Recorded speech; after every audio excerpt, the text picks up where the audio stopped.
Welcome to Nuanced Beauty, because the world is nuanced and we think that's beautiful.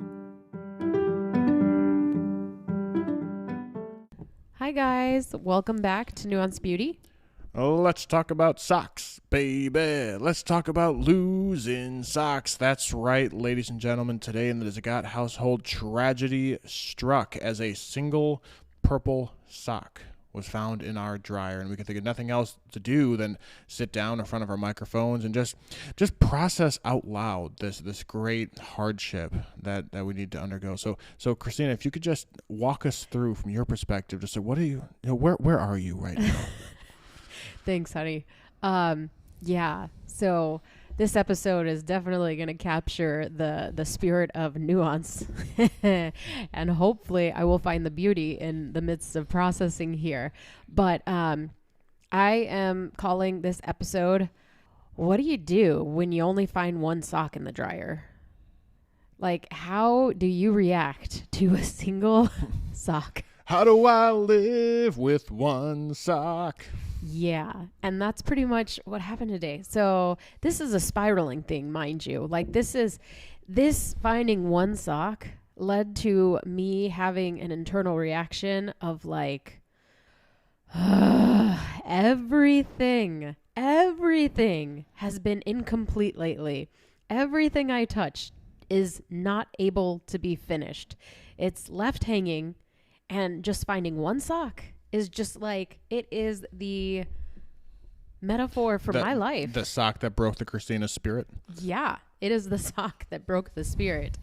And you know, it's how I'm feeling, and how I've been feeling pretty much all week. So I just wanted to go through and just share, you know, the various things, and how like my proclivity is to plan ahead, and it's to have all the outcomes worked out in my head, and I troubleshoot problems before they're actually problems. And I know like all the various outcomes, and I know how to proceed based on the results. That's how I think. And in the midst of chaos, I feel like I can't troubleshoot all the problems. And like that rolls us into, situation number one. Our kiddo is sick. Yeah, and it's been almost a week. It'll be a week tomorrow, where he had this fever. Started with a high fever, kind of low fever, just miserable kid. And yeah, transition into congestion, and like his sleeping is all out of whack. And he's at the age now that you can't just like pick him up and comfort him like you do a baby. He's just crying. Miserable. And there's nothing you can really do for him. So here we are like, wait and watch and treat, and wait and watch and see a doctor and treat. And we have a path forward now, but this has kind of been in the background, right? Like this is brewing. Like this is situation number one for you. And then situation number two is we are launching into a microgreens business. And yeah, which happened very quickly. It happened very quickly, yes, because I move quickly when I do things. And like just exploring how to do this business, because we're trying to figure out what rules to follow so we don't get sued. Yeah, I think Florida is like, the way the laws are written here it's easier than most to start a small business, but the tort precedents in Florida make it just everyone just sues everyone all the time here. Yeah, and and that kind of goes into, we thought that we would fall under cottage laws, but then we started to read a little further, and it sounds like we don't fall under cottage laws. We actually fall under this like nursery inspection. And in our eyes, we're like, wait a minute, but we're not like selling plants. We're like selling food, produce, you know? And that is... So technically plants. Yeah. Which is a plant, right? Technically. Yeah. But you think of nursery, you think of selling a plant to be planted. Versus selling it to be eaten. Mm-hmm. And so, we got a hold of the right person this week, but it was kind of like, okay, who do we actually need to get a hold of to make sure we're doing this right? And then the next part is, setting up possibly an LLC so that if we do get sued, we don't lose our house. And obviously this is like the worst case scenario. Exciting ground floor business opportunity to get into. And all we can be worried about because of just the way the court systems work is what the if risk. we get sued. What are your risks? It's not, and how do you buffer them? I really have a passion for offering healthy food and growing high a quality, plant. fresh produce, locally grown to the people in my community. That should be what we're sitting here That should be our purpose. Yeah, but that instead should be it's what we're like, our thinking purpose, about. our charter, our mission statement is don't get sued. Don't get sued. Just don't get sued. Just don't get sued. Yeah, that's where we're at. And then the third part of the microgreens business, that is just making this low-lying hum in my soul, is logistics and pickups. So how we're going to do the business, right? How are we going to sell it? So we've been in the past couple weeks dabbling with selling direct to folks using a Facebook group at the moment so that we can kind of ramp up our logistics, learn how to grow different varieties of microgreens, and grow that way and do pickup or delivery, but direct to consumer. But at the same time, there's also the ability to do markets. But again, going back to the not getting sued, we need to have all of our ducks in a line to do a small business. So this scenario is scenario number 2. No one ever said it wasn't stressful starting a small business, but yes, 2 of a list that will continue. So feeling completely incomplete. Having 1 sock, not 2. The third scenario that is fluttering around is the possibility of a job that could have happened, and it fell through yesterday. I got the word, but we had to talk through that and kind of picture what life would be like if I took on that job, and it just didn't happen. But spending the mental energy kind of envisioning like, okay, well, what's going to happen with the boys? What's going to happen with our time? Financially, how does that look? And then also, what are the trade-offs? Because I'm losing time during the day for all of the things that I'm investing in. For example, this lovely podcast, I do a lot of the interviews these days during the daytime. So that would need to go to the evenings. And that's a lot to think about, right, Bill? Well, yeah. I mean, we struggle to keep the cat away from you recording an interview. Try to keep a toddler away. Yeah, that was a really funny whoops that happened like 2 weeks ago. And I started locking the cats up. Thankfully, the gal was cool with pets. But my cat was all up in her business, like on the table, trying to like get her to pet her through the whole recording. I mean, it's hard to be happy because all you want when you get a pet is for it to be a friendly pet. And then you're like, yeah, but not that friendly. But I have a really curious, friendly cat, like Yeah. an obnoxiously friendly cat. So that's that. And then on to situation number 4. This is the final of my situations. The podcast.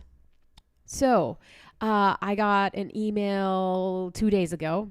It's saying that Spotify for podcasters is doing away with the Anchor production platform on their website. So Anchor was a standalone business. Correct. That was purchased by Spotify. Yes. And Spotify said, I don't want to play with this toy anymore. Because Spotify also wanted to purchase Riverside, which was a standalone They found business. a better toy. And they liked that shiny toy more than Anchor's production ability. So got an email saying, hey, this is going to change your editing and production. You can go set up a, site on, not set up a site, but you can go use the platform Riverside to do your editing and production. But the one you're using is going to disappear in 2 to 3 months. You need to download all of your audio if you haven't already. And you need to go figure out how to, do your recordings elsewhere. So... And that's it. Just goodbye and good luck. And Spotify's like, I don't remember saying good luck. So, in my mind, obviously, I'm taking this to the next level elevation because I don't know. And then there was a sock. Well, we're not quite there yet. We're not to the sock yet. Okay. I did in the midst of trying to figure this out. We are using a different recording thing. I feel like I shouldn't even tell you who they are because they're not paying me to promote this, but that's okay. No, promote it. It'll show people how good we are at promoting things. Maybe we're so good at promoting things. Audacity. Yeah, not starting off well, not knowing how to say the name. Not knowing how to say the name. We're doing a great job here. So I'm trying out an Audacity. I thought it was Odyssey. I don't know. Using them to record and then do the editing because I think it might have the ability to do some equalizing and sound changes. And if we ever needed to bleep a curse word, I think we can bleep on here, Bill. Yeah, I think it'd be way funnier to bleep the curse word than to use the curse word. That's true. So just so you guys know, I'm going to swear way more often. No, we are not. Hey, I don't do the editing. I do the editing. Yeah. Wonderful. So we got that for recording, and I should add with the podcast like kerfluffle, not using the web browser that I'm used to doing editing. We have 2 MacBooks that are like a decade old. Yeah, our first big purchase when we got out of college and we started making like real like adult money was to go buy the top of the line MacBook Air in 2011, which... They were nice. Oh yeah, it was very nice. You know, for Macs, if you like that kind of thing, which I very quickly realized I didn't. But it was like $1,100 per computer. Yeah. In 2011 dollars. And so now 13 years later, I'm like, we should probably buy new computers. They're like, no, there's still life left in these. Yeah, I'm still holding on to them. But they don't have all the updates in that. So even with using the production platform that I was using, I had to go through multiple websites and I had to use both of our computers. Like I needed to use Google Chrome and I needed to use Safari. And then I had to do some crazy gymnastics, right? To make this podcast happen with the computers that I have on hand. Mm-hmm. So with the need to use a new production something or other, we've been chatting about getting a laptop for quite some time. So I totally went out and I got a basic, HP laptop from Costco that had a sale as well. So that's nice. And that's why I am here now using this Audacity. Gotta love Costco. To record these episodes. So yeah, those were my 4 situations. We got a sick kid. We're doing a microgreens business. We had a possible job for me that fell through, and the podcast has many a change. And any one of those things, not really a big deal. Right? You got a call that you might get a job. Not even that you might get a job. You didn't interview for this thing. It was just like, hey, there's a job opening. Are you interested in pursuing it? And you're like, yeah. And then I was shortlisted for the job. Yeah. Sure, but you put in no work into this. Right. You gave the recruiter a green light to submit your resume that you already had given to them. Yeah. And then but a week later, yeah, they said, "Oh yeah, the position's filled." Not a big deal. If that's the only thing that happened this week. Zeke is sick. He's not that sick. He's just really whiny. All day, every day.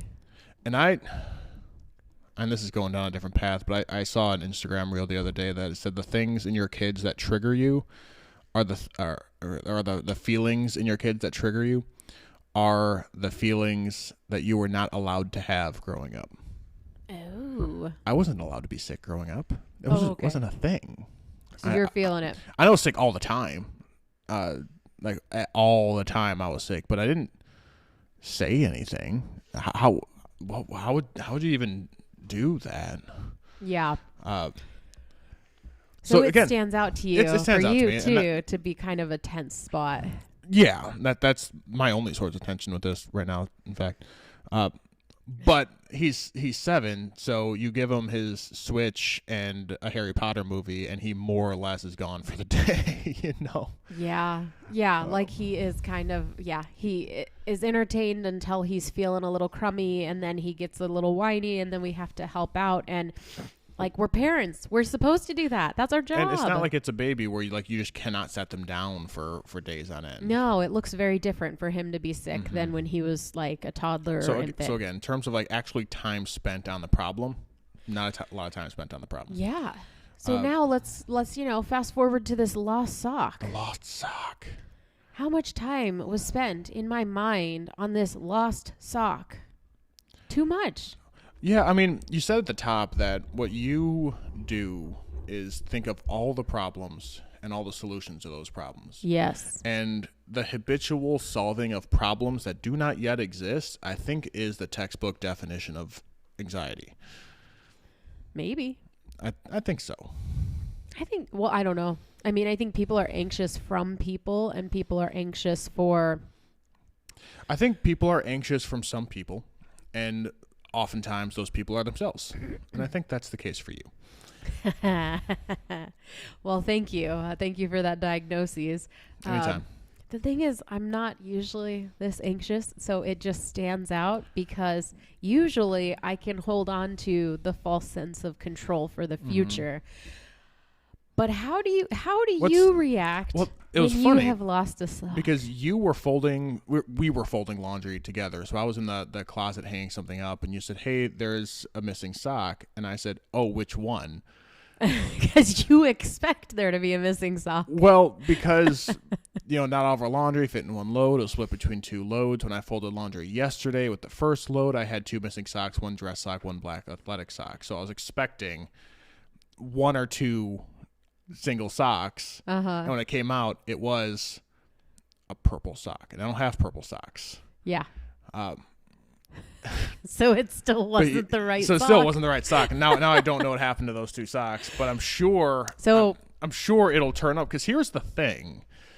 I lose things all the time. You don't know how many times I've lost my wedding ring. You know of a number of times. You don't know how many times. I value our relationship too much to tell you how many times and for how long at a time it has been lost. Yeah. It's in the plural of weeks that this thing has been lost. But how do you handle that tension? Because that's what I'm getting at. It's turned up every time. You have this every time ability, this knack to just not care. For how many times I've lost that damn thing, I have found it every time. Yeah. It's probably going to get found again. And here's the thing with socks, and this is just a baseline strategy, is that I own a number of pairs. It's going to give a number, but I don't know. Hey, you could bleep that. Yeah. A number of pairs of the exact black sock. So here's the thing. If I lose one, that's fine. I'm probably going to lose another one. And you know what? Having lost two of them, I'm back at having an even number of pairs again. The problems all just kind of solve themselves. Worked out for good. I'm not even going to say good. I'm not going to put a moral good or bad. Judgment on it. But it worked out one way or another. Ultimately, I don't own the outcome of my own socks. I know. And that, my friend, is the crux of the biscuit. Isn't that like a thing? The crux of the biscuit. No, it's not a thing. It's not a statement? No. Are you sure? The crux of the matter. I think the crux of the biscuit is where the apostrophe is. Well, it is now. I think that's the phrase. I don't know. At work this week, I was trying to express it. I was upset Wasn't at something. that a scene from Dangerous Minds? I don't think I've seen that movie. Oh my gosh, I'm pretty sure that's. I've seen the Gangster's Paradise music video a number of times, which is just basically the trailer for the movie Dangerous Minds. Okay. But I was at work this week, and I was trying to express it. I was upset about something, and I said, "You know what chaps my biscuit?" Which isn't a phrase. No, it sounds like one. But it sounds like one, right? I think you just need the word biscuit. Nobody questioned it. Nobody questioned it. Like, well, gee, Bill, what does chap your biscuit? And I told him. That is, yeah, that's the thing. So, I will, let's get to the beauty, because we've been ranting for a bit. What do you mean? Now. I just said the most beautiful things. It works out. Yes. So the beauty in this situation is that the sock appeared in the pillowcase of the next load of laundry. You found it. It always turns up. But it doesn't always turn up. I have had to know. throw away socks. Why? That have not turned up after 2 or 3 weeks, because I waited 2 or 3 weeks. But the metaphor for life that we're getting back to is I want complete, right? Yeah. So those socks that hang out on the dresser incomplete take up space in my mind. We have like a 2,800 square foot house. I know. That sock does not take up that much space. Yeah. Socks, but it's in there. Socks wear out. I get holes in my socks all the time. And I throw out the individual sock that gets worn out. I don't throw out the pair. Yeah. Because another one's probably going to wear out sometime too. Or I'll lose one. Either way, I win. Yeah, so this is a... Do your socks not get holes in them? Is that just me? Not that often, no. Really? And I throw away the pair when they get a you throw hole in them. Yeah. You're one of those weird people who always has matching socks, aren't you? I do have matching socks, yes. So do I, 'cause I have like 30 pairs of the same black socks. Of the same exact sock. Yeah. So, okay, who's beauty. the four planner now? Oh my gosh. Okay, let's get to the beauty here, right? When you can at least pause and be like, "Oh my goodness. Everything is incomplete." But yet it's okay. Well, yeah. I mean, I don't think I'm quite there. No, and in a way, nothing is complete. Aren't we all just individual socks? Well, looking no, for a because pair? that's where, like, I mean, like, yeah, you're still going down the nuance trail, but like, if we were to like kind of get to the, like, you have no concept of beauty. That was deep. no, like we are limited people. And we do not all have the answers to the future, and we don't all have it figured out. But I would say that, like, maybe the other part where we have to draw out beauty here is, as Christians, this tension is so central to us being alive right now, right here and right now, to us being alive. This idea that the world was created good, and people chose not to trust God and act independently. And they broke the relationship. And like the whole idea that God chose not to give up on humanity and have a greater plan. So here we are today, still trekking along and progressing forward here, because God has a redemptive plan, and we are in that incomplete middle. And we can have hope that there is a completeness ahead, right? And so, like, if you can wrap your mind around that, there's like glimmers of goodness and light, because we're a complete mess. We're a complete mess right now. But there's like glimmers of moments that, like, things are not done yet and things should be complete. So there is a longing in me for things to be complete. And it's probably a good thing, but I'm taking it to an obsessive thing, right? Oh, yeah. Yeah, I think so I have some stuff on this. There's some Christianese, posters that you'd find on, a Christian's wall that says things like, "Let go and let God." And I think... How do you practically apply it is hard. What I'm saying is, we couch these things in Christianese, but I think what's true is that in this post-enlightenment, post-internet world, we have this thought that we're supposed to know everything, and we've lost all concept of mystery and wonder. That was something that C.S. Lewis was saying. We absolutely lost any sense of wonder, and that was pre-internet.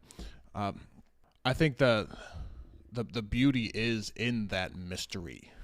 In not knowing the outcome, or as Willy Wonka would have put it, the anticipation is killing me. I hope it lasts. And that I think of the childhood wonder of you're about to sing "What a Beautiful Mess I'm In" by Diamond Rio. Yeah, What a Beautiful Mess. Mr. Mom was a good one. From my front porch looking in. No, there was a good run of country songs about just like the messiness of everyday life. What was the other one? By Phil Vassar. Just Another Day in Paradise. Sorry, I had to go through the whole chorus in my head there for a second. Gotcha. So when we still do think of like childhood wonder and the unknowing that children have, and the big look of awe on their face when they see a fire engine, and we delight in that. And I don't think we have to lose that. I think we can have a sense of wonder and mystery and just sit in the tension, as you put it. I don't see it as tension. I just see it as what is fact of, I don't know how this is going to turn out. I have no idea what my wedding ring is right now. Wait, what? Oh my goodness. Yeah, the tension is there. For me, it's tension. For you, it's wonder and delight. So, ultimately, listener, how do you react? How do you handle finding one sock when you unload the dryer?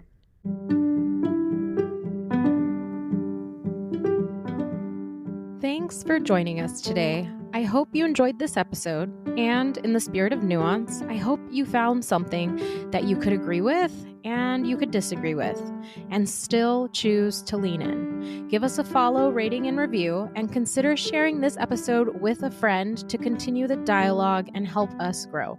Until next time.